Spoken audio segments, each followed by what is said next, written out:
ក្នុងវីដេអូនេះចង់បង្ហាញលោកគ្រូអ្នកគ្រូដែលជាគ្រូបន្ទប់ថ្នាក់បាទងាយស្រួលក្នុងការចុះវត្តមានសិស្សបាទលោកគ្រូអ្នកគ្រូគ្រាន់តែចំណាយពេលត្រឹមតែ2-3នាទីសម្រាប់គ្រីសវត្តមានសិស្សជាឧទាហរណ៍គ្រីសនេះគឺមានន័យថាសិស្សមករៀនចំពោះអក្សរអចបាទគឺច្បាប់អក្សរអវត្តមាន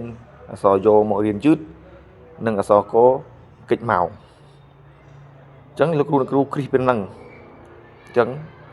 link វានឹងបង្ហាញផ្ទាំងមួយនេះបាទហើយផ្ទាំងមួយនេះនឹង send auto ចូលក្នុងក្រុម Telegram អាណាព្យាបាលឬក៏ក្រុមផ្សេងដែលលោកគ្រូចង់ឲ្យចូលហើយនេះគឺជាកូដដែលខ្ញុំសរសេរឡើង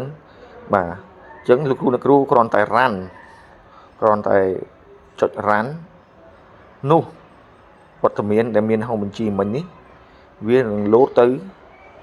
Telegram group ដែលលោកគ្រូអ្នកគ្រូបង្កើតជាមួយអាណាព្យាបាលចឹងទៅអញ្ចឹងអាណាព្យាបាលគាត់ចំណាយពេលត្រឹមតែ1នាទី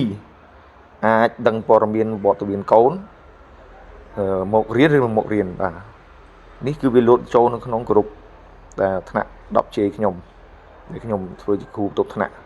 អញ្ចឹងពួកគាត់ចំណាយគ្នាខ្លីបំផុតជាមួយលោកគ្រូអ្នកគ្រូហើយលោកគ្រូអ្នកគ្រូក៏មានពេលធ្វើការងារផ្សេងដែរបាទចំពោះការរ៉ាន់នេះគឺយើងរ៉ាន់តែម្ដងទេបើសិនជាបងប្អូនលោកគ្រូអ្នកគ្រូកំណត់ម៉ោងមួយណាដើម្បីឲ្យ link ផ្ញើទៅ Telegram group លោកគ្រូអ្នកគ្រូអាចកំណត់បានឧទាហរណ៍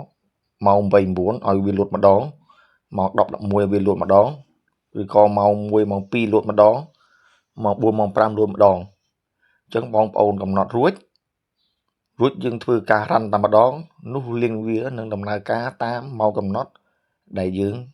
បាន trigger វាអញ្ចឹងវាដូច alarm អញ្ចឹងដូច alarm time អញ្ចឹងដល់ម៉ោងគឺ link វានឹងផ្ញើចូលអូតូតាមម៉ោងដែលយើងបានកំណត់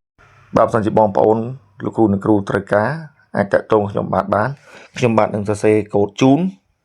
នៅក្នុងតម្លៃសមរម្យ link Telegram ខ្ញុំនឹងដាក់នៅក្នុង description